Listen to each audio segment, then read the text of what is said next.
and welcome to Imagine This Stories. I think you're really going to like today's story. You may have heard it before, but not like this. So sit back, kick off your shoes, and for the next few minutes, imagine this.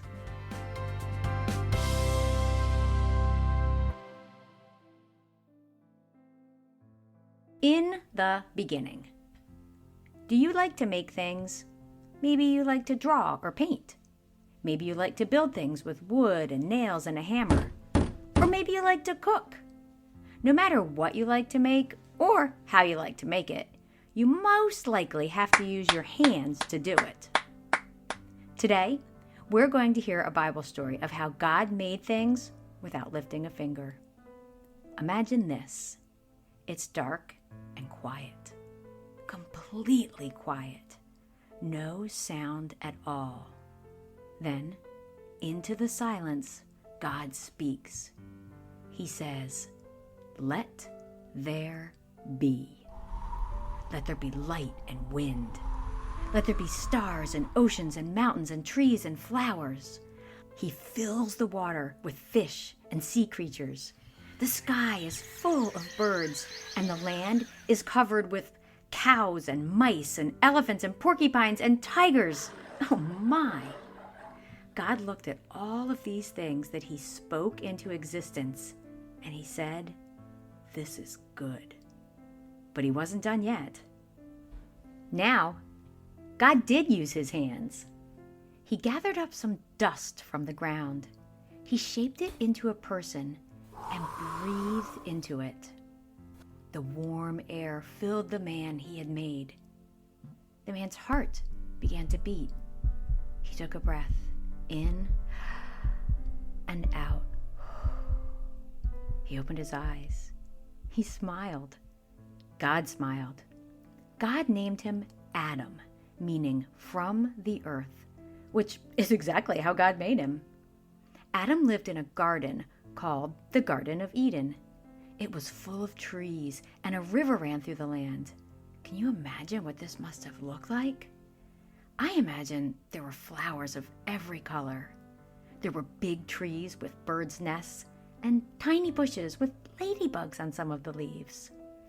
I imagine animals walking all around and birds filling the sky. If you were there, what animal do you think you'd want to play with first? Maybe a puppy? How about a lion? Or maybe a lamb? I imagine I would like to play with a polar bear cub, all white and soft and fuzzy. And it would be totally safe.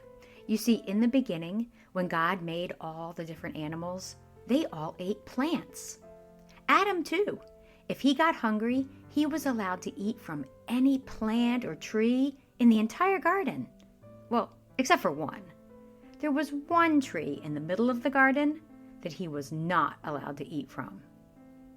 I imagine you may be wondering, why can't he eat from that tree when he can eat from all the other trees? That's a good question. From the very beginning, God gave people the ability to make choices. It was up to them to decide what they were going to do. It's kind of like when you ask your mom or dad for a snack and they say, "Dinner is in 20 minutes. You can wait." "But I'm starving," you moan, as your tummy grumbles. Clearly, they have no idea how hungry you really are. "You have to wait," they say. Now, you can listen and do what they say and try to hang on and live for another 20 minutes until dinner. Or you can ignore their rule and go grab a snack when they're not looking.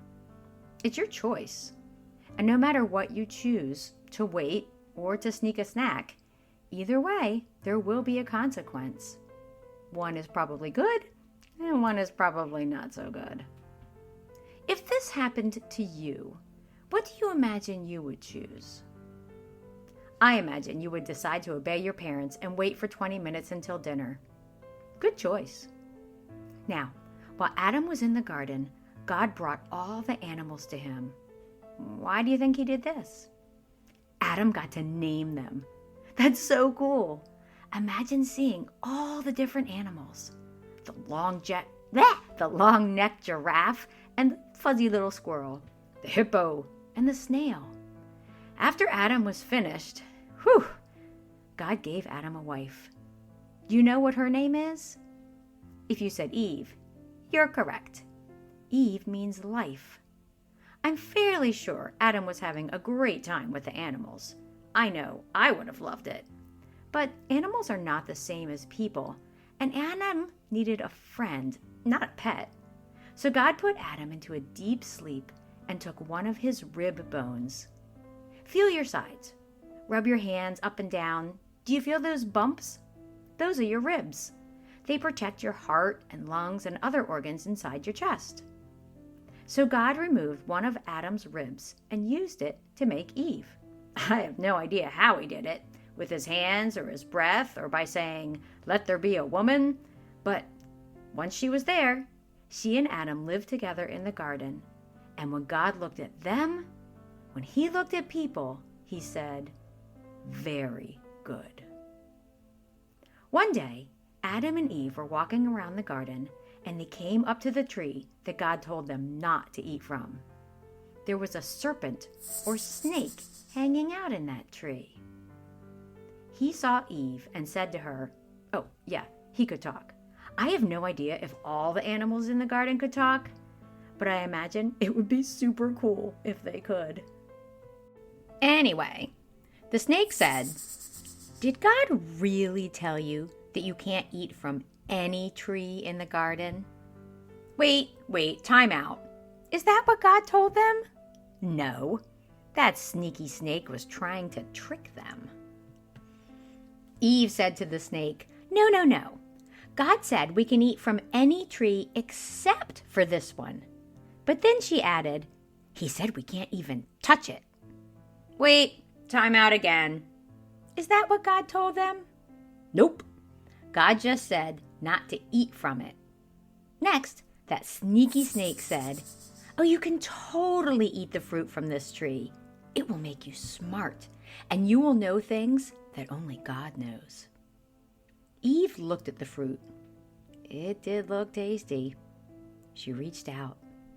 She grabbed a piece of fruit and gave it a sniff. Ooh, it smelled really yummy. She put it to her lips. Then she gave some to Adam. He ate it too. All of a sudden, their choice to disobey had consequences, and not good ones. First, because they had disobeyed God, or sinned, they actually had to leave the garden. Second, they now realized they didn't have on any clothes. They tried to make some out of some leaves, but I imagine that didn't work very well at all, especially in the fall. So God made them clothes from animal skin. This is the first time something died in the Garden of Eden, because the people had chosen their way instead of God's way. And from this time on, some animals became food for people and for each other, and everything living would eventually die. But as terrible as all this is, the biggest consequence Adam and Eve received was they were separated from God. They used to see God every evening in the garden, but now they weren't able to do that. And neither were their kids, or their kids' kids, or their kids' kids' kids, any kids that had ever lived, including us. I imagine you may be saying to yourself, hold on a minute. This story started so fun, and now it's sort of depressing. In a way, you're right. But you have to know, there is hope. One day, all of this will change. If you listened to the Christmas story the other day, you know that we celebrate Christmas as the day God sent his son Jesus down to earth to make a way for us to again connect with God. Jesus is our hope. Even though all the people on earth, from Adam all the way to us, are born separated from God, Jesus came to make a way for us to become close to God again, to one day live forever in heaven with him. So this story leaves us with hope, a reminder that even when we make bad choices, God will forgive us when we come to him, And that's great news. So the next time you're having fun building something or cooking something or drawing something, remember that the God who made the heavens and the earth and the trees and the animals and, well, everything, also made you. And when he looks at you, he says, very good. The end. I hope you enjoyed today's story. Want to hear something cool? God made a fish that we call the Mariana Haddle snailfish. It's kind of creepy looking. It lives 5 miles down deep in the ocean. God put it there knowing it would be thousands of years before anyone even knew it existed. That same God who made that fish made you, and he knows your name. He knows what you're like, and he loves you. That's pretty amazing. Thank you so much for listening today. I hope you enjoyed the story. If you want to read it for yourself, you can find it in the Bible, in the book of Genesis, chapter 1. If you have any questions or just want to reach out to say hello, you can find me on Instagram and Facebook at Imagine This Stories.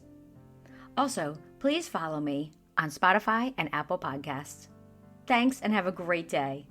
And I look forward to talking to you soon as we imagine this.